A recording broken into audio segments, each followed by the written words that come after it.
When it comes to reflecting upon inductive logic and the philosophy of inductive logic, we really cannot ignore the philosopher David Hume and his skeptical views, his radically skeptical views. Now, Hume lived in the 1700s. He was a Scottish philosopher. He was an empiricist. And this is his famous book, or one of them at least, An Enquiry Concerning Human Understanding. This particular printing is from Oxford.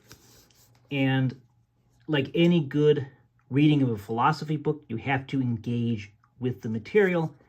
And in my mind, at least, that means taking lots and lots of notes, underlining things, highlighting things. You have to actively engage with philosophy to advance in philosophy. Just like when you're studying mathematics, you can't just read a book passively. You have to engage in the material. You have to solve the problems, do the proofs, and so on and so forth. And in my mind, reading philosophy should stretch our minds.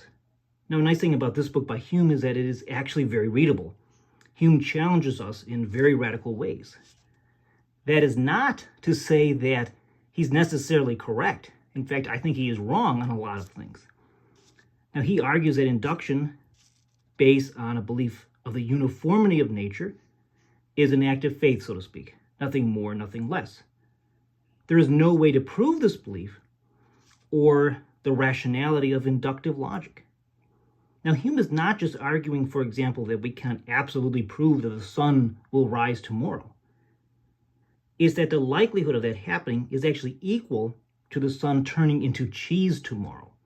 It's a very, very radical claim. Now, Hume further thought that there was no rational basis for cause and effect relations.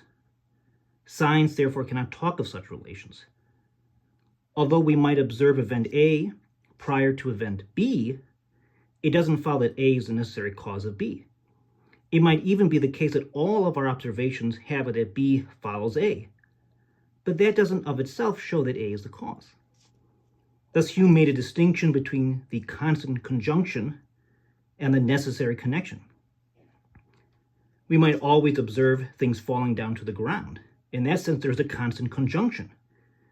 That doesn't imply, argues Hume, a necessary connection. After all, we don't see or observe the necessary connection, so to speak. Now, is Hume correct? Again, I don't think so. There are several ways to challenge Hume. One of them is to point out his analysis of cause and effect has a lot of descriptive errors, in my mind. For example, cause and effect is not about mere events, but is about actual substances. Even beyond these descriptive errors, I think we can further challenge Hume in justifying the rationality of cause and effect relations, and even the rationality of induction. But we do have to wrestle with these ideas without question.